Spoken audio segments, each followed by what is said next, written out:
Welcome back. Joining us on the show now is Kunal Shah from Nirmal Securities. Kunal, thank you for joining in. And metal is the favor of the day because we've seen aluminum continue to gain up quite strongly vis-a-vis other metals, clearly outperforming 5.5% of gains already in the previous week itself.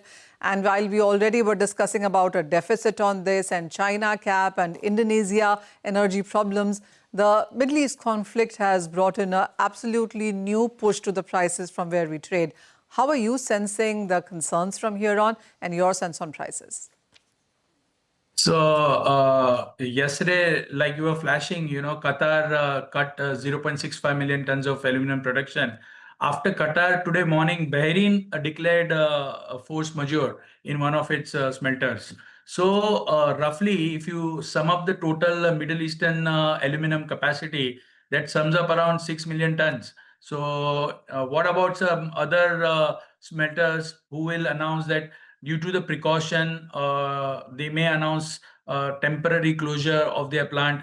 So this fear is basically building upon, and I think right now, if you consider 6.5 million tons of capacity in Middle East, that is at 10% of the global supply. And if that are under threats, then what will happen to the prices of aluminum? So aluminum has already moved up. It has outperformed all metals in last 3-4 days.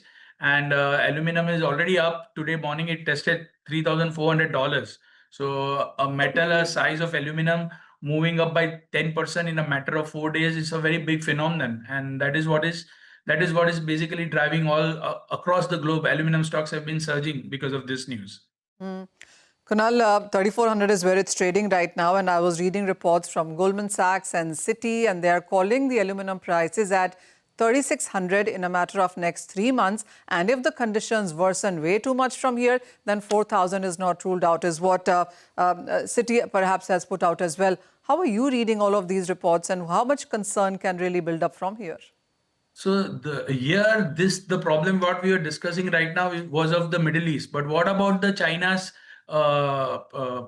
smelting capacity going to go off from the market? What about China's involution policy? They are going to cut conservatively 5 to 10% of their excess capacity, which is there in the system.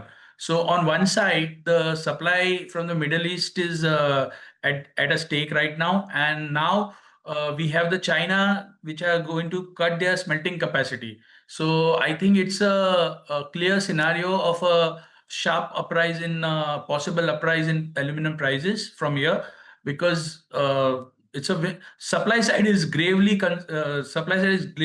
concerning right now. Because of the shipping issues, the demand may hold back for a while, but I think it's a supply side related bullish trend which is likely to persist going forward. And you said there's a ripple effect that we've seen across aluminum stocks and aluminum-related industries around the world. But do you also see a ripple effect of that on other base metal prices? I mean, we've seen some support in zinc, not so much in copper. Would you say aluminum perhaps is the only one that stands tall? Yeah, so Iran does have some copper smelting, copper production, but not sharp upside, not a big numbers as far as zinc and other base metals are concerned. So I think the major impact which has come, that is on aluminum, and that makes complete sense right now. So they don't have a big capacity of copper and a big production of copper concentrate. So I think what is happening is perfectly making sense. Copper is not able to move up, while aluminum is continuously able to. So aluminum is outperforming all the base metals right now because of these issues. Okay, all right. Thank you so much, Kunal, for taking us through this conversation. Thank you, Manisha, for joining in as well.